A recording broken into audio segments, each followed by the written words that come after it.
Yo, it's me, it's the SCOTT, baby. And I'm here to give you my review for Season 2 of Scream the TV series. Hey boy, here we go.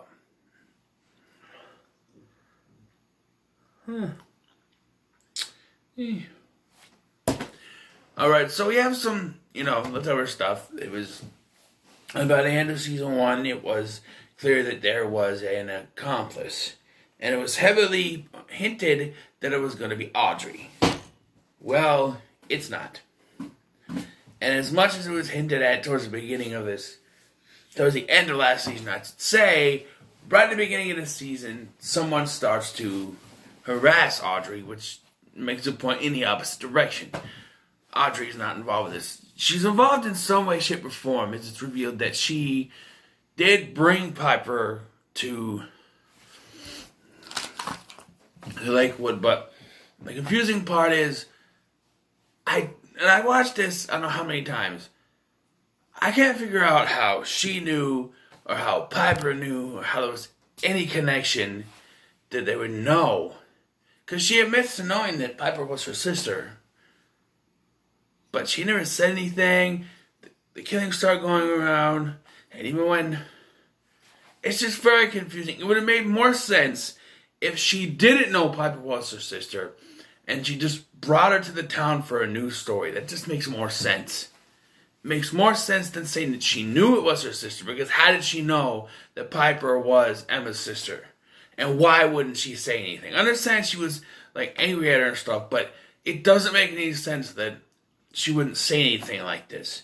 It would make more sense if she was bringing her to Lakewood to do the story on Brandon James. That would make more sense. Not her, no, it just doesn't make any sense to me. There's also new characters. There's Stavo, the son of the new sheriff, played by Anthony Rivera. He's the new sheriff. Riverdance? I don't know. And yeah, he's a pretty good sheriff. I think he's better than one of the first season. And Stavo is very suspect. By the end of season A, he's not suspect. There's also Eli, who is Kieran's cousin. And Kieran's aunt is also there, and they're living in Lakewood. Because there's... Okay, so... This is also confusing. So there's this thing where Kieran has a birthday party. His 18th birthday party. And there's drinking. Actually, they have a party. It's a welcome back party for Emma, right? So, because what happens is there's drinking involved, and Aunt and Eli decide to stay in Lakewood because she's Kieran's legal guardian, even though in a couple episodes later he turns 18, and thus she doesn't have to stay there. And even towards the end of the season, she, is going to leave. There's something going on with, between the Hudsons and the mayor, Eli and his mom and the mayor. There's something going on. Eli even mentions when he sneaks into the house and grabs the files that he's got stuff on the Jameses, which is, Brandon James. He's got stuff on them. And here's the question.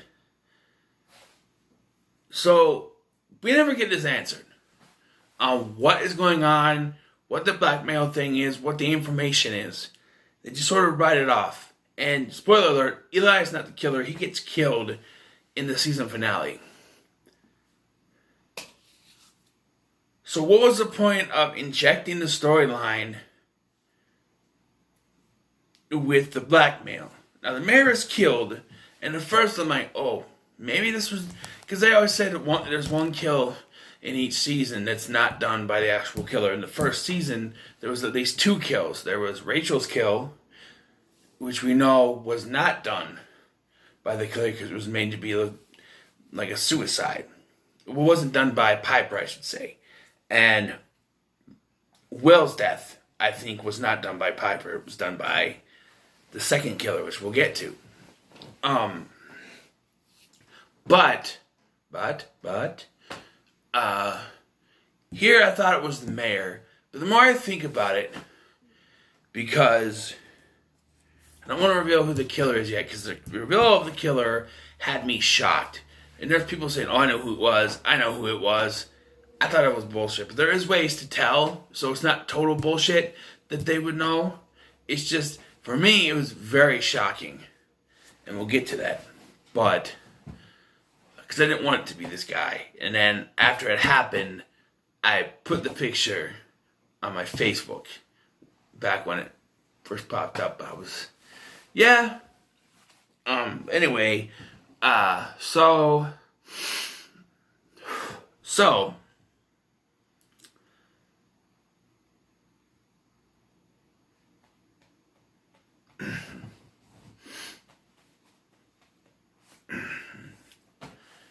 yeah, there's like harassment for Audrey and going after Emma, and they're the main targets. And what's confusing is by the end of this, they're being set up to take the blame for the murders.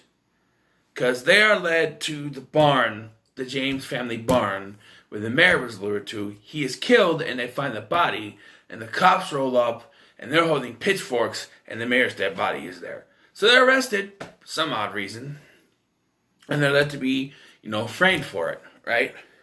But then the killer lets them go. And I'm not going to reveal who the killer is, but when they find them with the killer, and Audrey has the killer, wrapped around with a chain, and Emma's got a fucking gun to his face, they arrest the killer. And they don't ask any questions about how it looks that they've got this guy, of course it's a guy, that could be innocent, set up. They just accept it's this guy. And I was just like, really? It looks very suspect that they're holding this guy up, who hasn't been suspected of anything throughout the season. And yet, they just take it that this guy's the killer. There was some drama earlier with a new character called Haley. She sets up a prank against Audrey at the beginning of this at the movie theater, which I think was also set up by the killer. And then she is shown to be working with the killer. She doesn't know it's a killer. She thinks it's all just normal. And she thinks it's like, oh, the guy she's been seeing. So it's a guy, of course. And then he kills her at this party. Party that was supposedly set up by Audrey and Emma. There's other things. I mentioned in season one of my favorite characters was Jake. Well, one of my favorite characters was Jake. He's the first to be killed off. There's the subplot where he was going to burn down this real estate area. The real estate plot, land or whatever. And if he did that, then the mayor would be okay with the real estate development. There it is. The mayor would be okay with him dating Brooke. Well, he's killed in the first episode. And once again, like last season, they do a tease where they constantly think, oh, where's Jake? Where's Jake? And Jake is texting her, we gotta find Jake. We know he's dead. They don't, but we know he's dead. And it was the same thing from the first season with another character where it's like, we know they're dead. There's no tension. There's no tension in them trying to find someone we know is dead. Alright? There's no tension. They play the tension with Audrey finding the body and everything like that. And is she going to get busted for finding it? There's footage and stuff. And Noah's on the search to try to find more stuff. And she's, she's to a point early in the season where she's ready to knock Noah the fuck out with one of his bookends, his dragon bookends, just so he doesn't find out the truth. How would she have handled that? If there was something on that camera and she knocked him out, how she explain that away? That would have made things worse than it already was. And the thing is, he does eventually find out because she tells him. She tells him. She comes to the conclusion that she has to tell him later in the season. And he accidentally records it. Because he was testing out a microphone for his podcast. And she walked in and she just told him. And it was recording.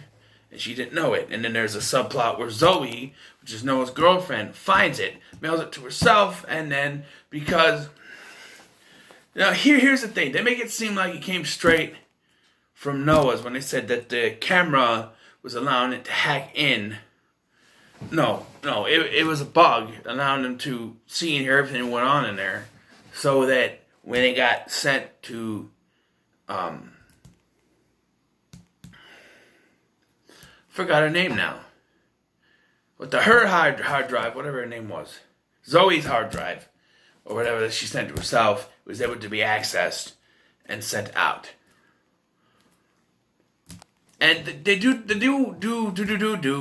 one thing over again from the first season, where there was a thing where they tried to do something and they found something and something was sent out as like a file was automatically sent out. Here they do the same thing. He records a episode of Morgue in the hospital of the Morgue, which is he took over from Piper's podcast.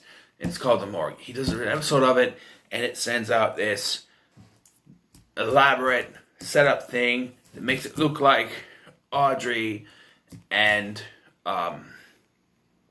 Emma are in this together doing stuff. They even have Miss Lang explain some kind of bullshit, some kind of mumbo-jumbo head doctor bullshit about how they could be killing people and not knowing they're doing it, and it's all in their heads. I don't even know they're doing it, and I'm just like, I understand it's probably a real thing, but bullshit. Alright? Bullshit. I understand that there could be, psychotic people out there, but when you kill someone, you definitely fucking know you're doing it. Alright?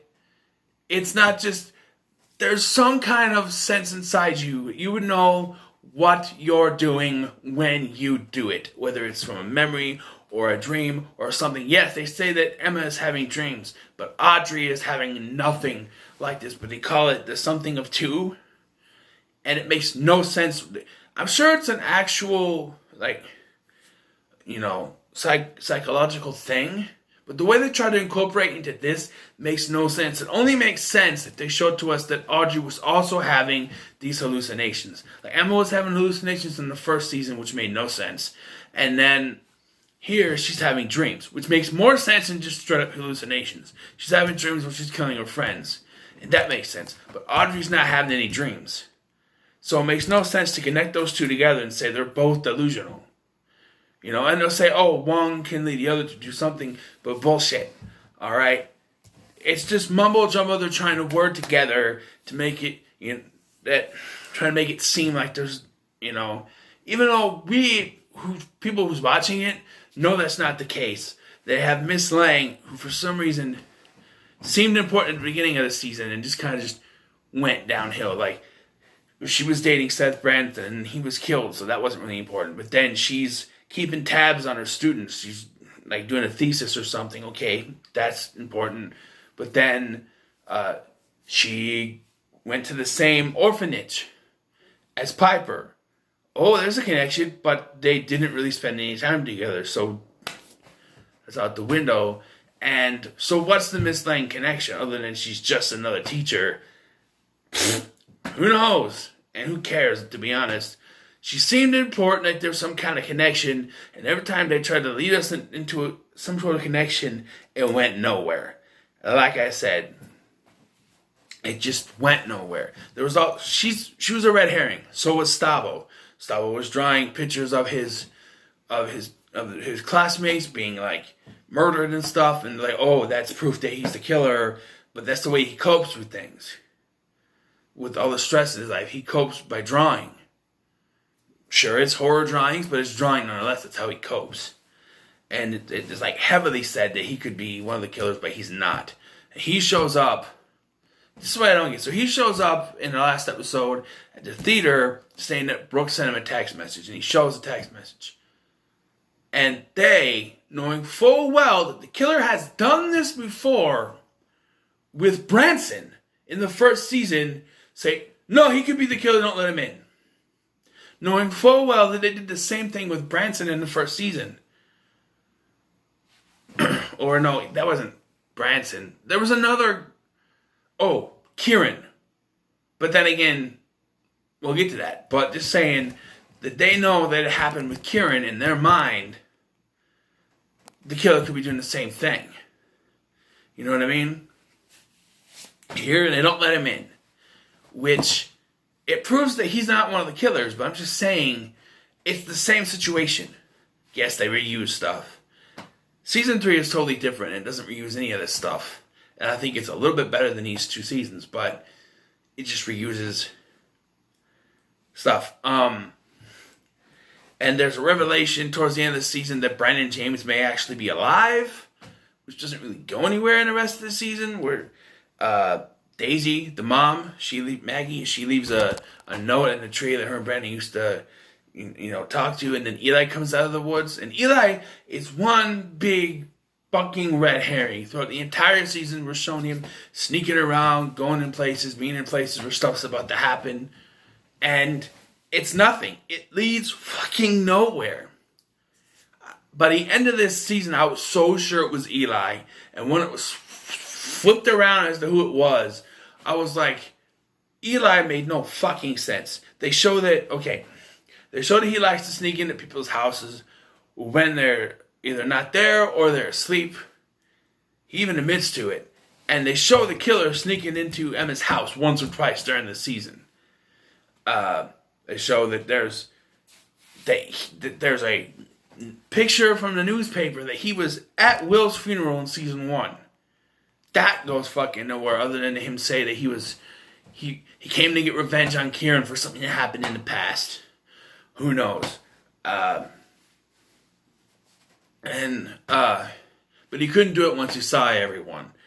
They make him very suspect, and it's like they said, okay, he's gonna be the biggest red herring, so let's push all the suspect to him, and they had me fully believing it was him, and they swished it around at the end, and I was just like, because Kieran goes in, he finds all the letters that Audrey wrote to Piper, plus pictures from the farmhouse that they went to earlier in the season, and Emma found a bunch of pictures in a secret room.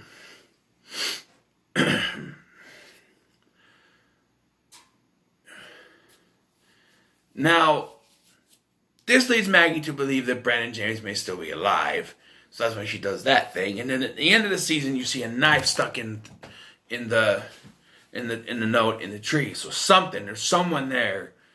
I have my theories, but we'll have to wait till the Halloween episode for that because there's some clues. But I think I've gone long enough to revealing who the killer is. So here's the thing. So like I said, there was the orphanage, which is like an insane hospital, whatever, and they go there for the final standoff, final battle against the killer. And when they get there, Kieran shows up, and he says that he had Noah ping the tracking, on the phone to find her. Then Eli shows up with a stab wound, claiming that Kieran stabbed him. Kieran said he didn't have nothing to do with that, and the two argue before Emma shoots Eli. Now, on the phone, when Emma first got there, the killer said, "You will never feel safe again." And this is where I have my oh fuck moment. When Kieran says, "We're going to call the cops. We're going to put him away. Emma, you will feel safe again, Emma." And I went, oh fuck. And when I first watched this, and she's like, "What'd you say?" No, what? I was to feel safe again? The killer said this, something similar on the phone to me. And she's like, but I do like the way they do this. Because he's got that hair. And she's like, "Tell me it's not true. Tell me that's true." And he's like,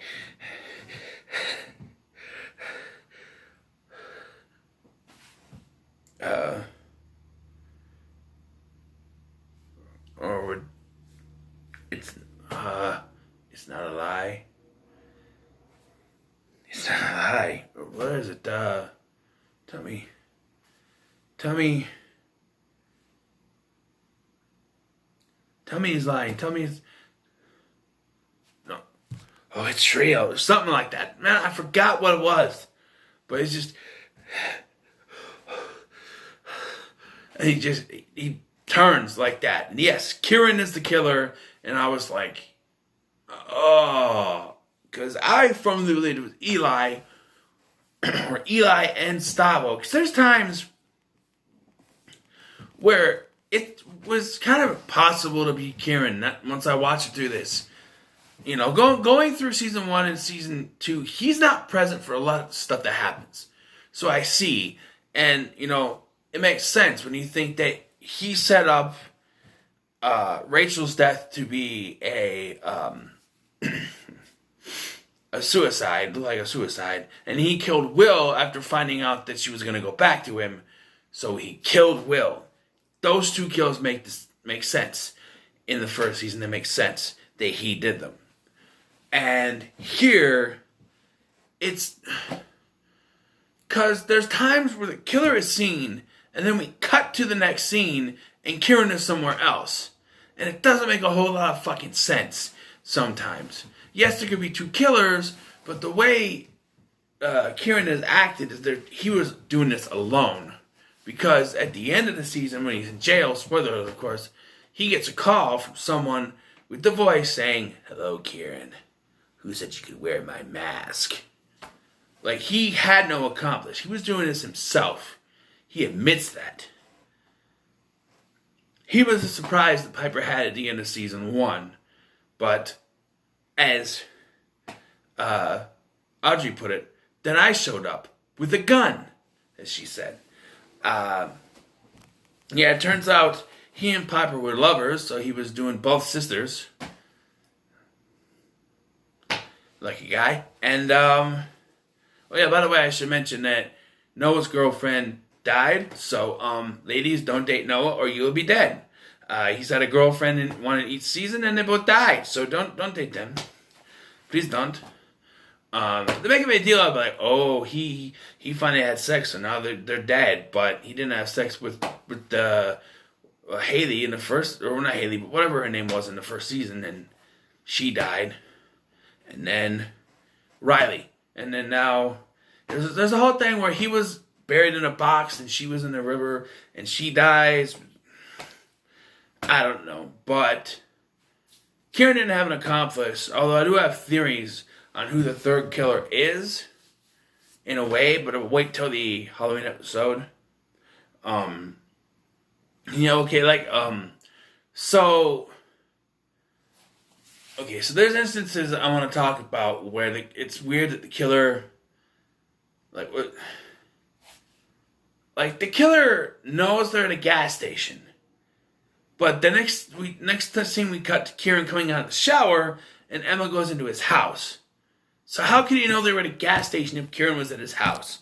And then the scene before they go into the asylum, he's outside in his car, and he's on the phone with her, and then the killer calls at the same time. Sure, he could have the other phone in his hand, but it's so quick where she hangs up on him and then answers the other phone. It's just so... I don't know if it was meant to feel like there was a second killer or not, or if they're going to go ahead with it. I don't know. If I had to pick a second killer, I would say Stavo. Or Eli.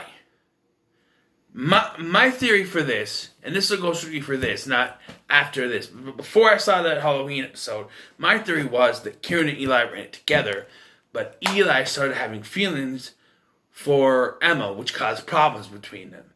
And when they both showed up at the place, Eli couldn't go through with it, so Kieran stabbed him. And Eli, not wanting to spill the beans, just blamed Kieran for everything. But Kieran shot him before he could say anything, and then took the blame himself. It's the only thing I can come up with, that there was some... Because Stavo looked suspect, but Eli was so suspect. It was almost like they were going to have it be Eli and then flipped it at the last second just to have a surprise. Because Eli was the most obvious and they just switched it to Kieran. Which Kieran does make sense in the long run. But Eli was so suspect. I have to believe there was some sort of connection there. And this is not like confirmed or anything. This is my theory. But that's my theory, is that they were working together, but Eli starting actually having feelings with Emma. And so he confronted him, said he wasn't going to do anymore. He stabbed him, and then came in, and he didn't want to tell Emma exactly what was going on. But then he got shot, and, he says that. So there's a thing about the car accident that Kieran's stepfather and his mom were in, and Kieran says he was in the car.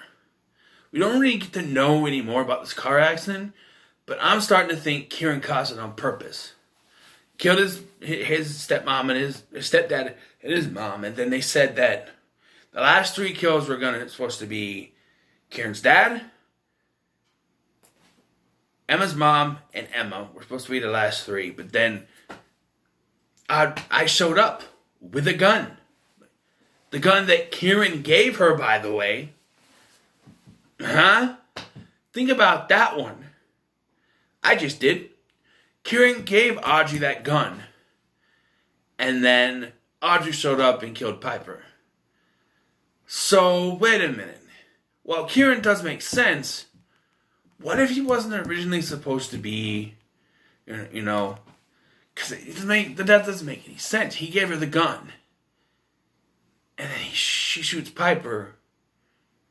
How did he not anticipate that? If he gave her the gun, how did he not anticipate that? Maybe he was hoping he'd get there before she did. I don't know. We don't even see any flashbacks to him being there when it happened, which would have been nice. I don't know. I'm not going to spoil anything about the Halloween episode, but oof. So I'm going to end it here. Decent season. It was, decent. A lot more suspense than the first season. And the ending where they showed it was Kieran really got me going when I first watched this. So yeah, this is gonna get a B. I really enjoyed this season.